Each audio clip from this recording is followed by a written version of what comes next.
Major League Baseball, obviously we're getting a little bit closer and down the line, and everybody's talking about playoffs. As a matter of fact, when you look at some of the statistics, they have all the numbers. What are the odds of the playoffs and all the rest of it? So that shows you we're getting pretty close. The New York Yankees set another record.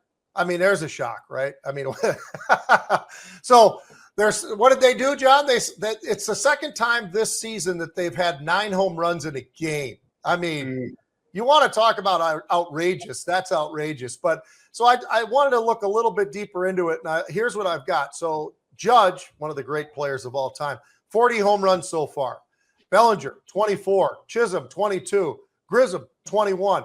I mean, they've got murderers row, and they've got some guys out there that can actually tag the ball out of any park that there is. So pretty impressive to see that.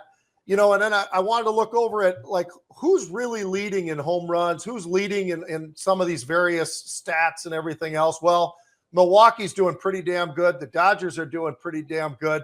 The Yankees, by the way, as far as runs go, John, the Yankees, 649 runs. They've had 540 runs against them. So it just shows you they get in front of people. They extended it just a little bit, and you start beating up on people. That's what they do. Every once in a while they slide, because actually they're not even the number one in their own division right now. But they are unbelievable what they're able to do. And I think that, come playoff time, you probably always want to have the Yankees in that list, right, of who's going to be there when it's all done, because the Pinstripes have been there, and they've done it, and they've done it again, and they've done it again.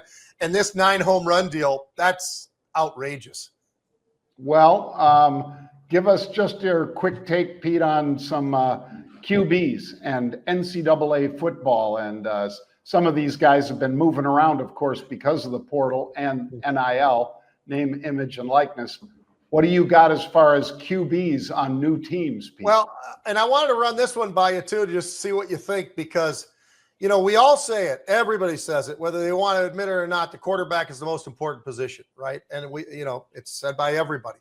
It's kind of interesting when you look, John, at the top 5, top 6, maybe top 10 teams this year, going into this year for 2025 season, and they don't have quarterbacks coming back. And in college football, a lot of the times that means the guy might be really young, or if he's not really young, he's not a freshman. He probably hasn't seen much playing time because the quarterbacks are gone.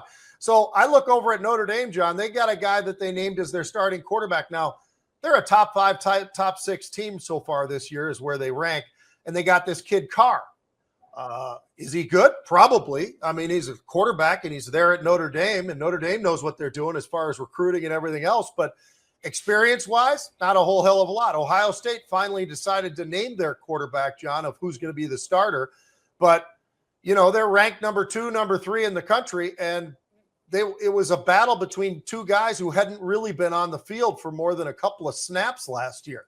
So that's pretty interesting. I thought quarterback was supposed to be the position that we all, say is the greatest thing, biggest, most responsibility. I looked at a few more. Georgia, the guy's thrown 80 passes in his career. That's kind of interesting. Gunnar Stockton, at least he has the right name. Oregon, Dante Moore, kid from down at UCLA. He hasn't thrown the ball a whole hell of a lot. He had 8 attempts last year, 8. Now, he had a year before that where he played a few more, but not a lot. Bama, Ty Simpson, he had 25 passes in 2024. I just think it's really interesting to see that top 10, and when everybody in the world always says a quarterback's the most important position, and yet 99% of people out there couldn't name you the starting quarterback from any of those teams, except for Arch Manning. They all know who he is, John, and there's a couple others out there. But what do you think about this? I mean, I think it's really, really it's interesting. It's kind of cool. University of Minnesota, we lost our quarterback. He's going to be the number 2 quarterback for the Minnesota Vikings this year. He'll be the backup for sure. He looks that good. But you know what? The guy who's filling in for him is a redshirt freshman, and time will tell how well he does as we get through it. He looks great right now, John, 6'4", 220. He's got a big arm. He's got all the things that you want, but experience is something that none of these quarterbacks have. Yeah, well, the guys that do have it, Kevin Jennings, Maddox, Madsen, Sam Levitt, they led playoff teams last year, and they're back. But to your point, Pete, a lot of these guys are moving around, and in some cases, moving before they've even done anything. like you said, both the Ohio State quarterbacks that are penciled in right now are guys that have thrown a total of 30 passes in college. Worth watching and paying attention to, especially with what's going on with Texas.